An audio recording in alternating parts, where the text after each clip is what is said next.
Est-ce que le président de la République, d'après vous, Nicolas Dupont-Aignan, a l'envie de privatiser l'école?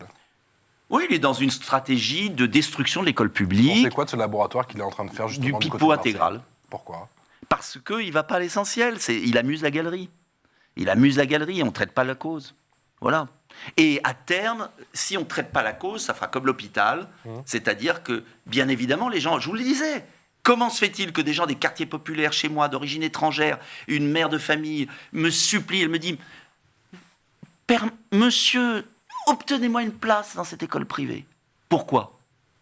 C'est le même programme, c'est les mêmes enseignants. Je vais vous dire pourquoi. Parce qu'à chaque étage de niveau, il y a un surveillant général qui fait que les élèves arrivent à l'heure, qui surveille leur cahier de correspondance, le suivi n'est pas le même. Qui fait le suivi et qui est en plus, et qui est dans la mentalité. C'est pas une question seulement d'argent. Il y a, par exemple, c'est très intéressant, il y a les 6e, les 5e, les 4e, les 3e. Il y a quoi en gros comme moyen supplémentaire? Allez, je dirais qu'il y a 4 agents.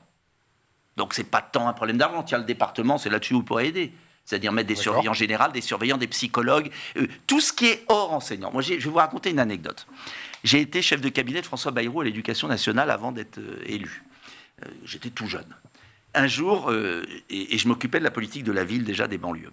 Et j'étais tout jeune et je fais une note à Bayrou et je lui dis « Urgence, la médecine scolaire est en train d'être détruite, les psychologues, etc., les surveillants, il y a des cours, urgence d'obtenir des arbitrages. » Il part négocier avec le ministre du Budget, il revient dans mon bureau, il me dit « Nicolas, c'est super, j'ai obtenu satisfaction. » Je lui dis « Ah bon, vous avez eu quoi ?» Il me dit « J'ai eu 200 profs de philo supplémentaires, c'est génial. » Et je lui dis « Et mes infirmières et mes surveillants ?»« Ah, j'ai lâché là-dessus parce que c'est quand même pas l'essentiel. » Et tous les ministres ont lâché.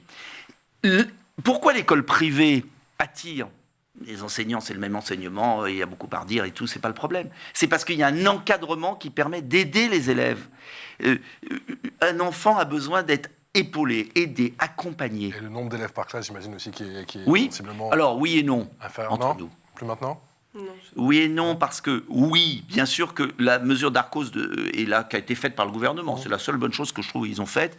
C'est dire qu'en CP, de dédoubler les CP. Ça, c'est une très bonne mesure parce que dédoubler un CP en petite classe pour apprendre à lire, etc., c'est très bien. C'est hors de fonctionner. Mais vous ne pourrez pas dédoubler toutes les classes. Donc, le problème de fond, c'est qu'à un moment, il faut qu'il y ait une autorité. Par exemple, il y a un truc très symbolique. Moi, j'ai été visiter des classes, c'est marrant. Alors, on va vous faire le grand cinéma, les classes. Ah oui, les carrés. Vous voyez, vous avez les tables en carré où ils sont face à face. Alors, je dis à une prof, tiens, pourquoi vous avez mis les tables comme ça? Ah ben, c'est bien, ils discutent entre eux. Moi, je ne suis qu'animateur. Bon, je ne suis qu'animateur. J'avais envie de lui dire, basta, quoi. Alors, tu es animatrice. Alors, je voyais les tables, les gamins discutaient entre eux, rigolaient, faisaient des dessins. Et elle passait de table en table. Alors, est-ce que tu vas y arriver? Bon, excusez-moi, je suis désolé. Non, moi, je veux la classe, tac, tac, tac. Et un prof qui apprend. Et des élèves qui écoutent. Après, ils ont tout le temps à la cour de récréation, ils ont plein d'activités. Ils passent leur vie à faire des activités périscolaires. Ils sont très éveillés, nos gamins. Ils n'ont pas de problème d'éveil. Ils sont éveillés. Je peux vous dire qu'ils sont éveillés, nos gamins. En fait, c'est marrant d'ailleurs, c'est que je pense que les ministres de l'Éducation nationale, ils n'écoutaient pas leurs gamins, ou ils n'élevaient pas leurs gamins, je ne sais pas. Mais nos gamins sont éveillés. Il n'y a aucun problème. Ils ont besoin de structure.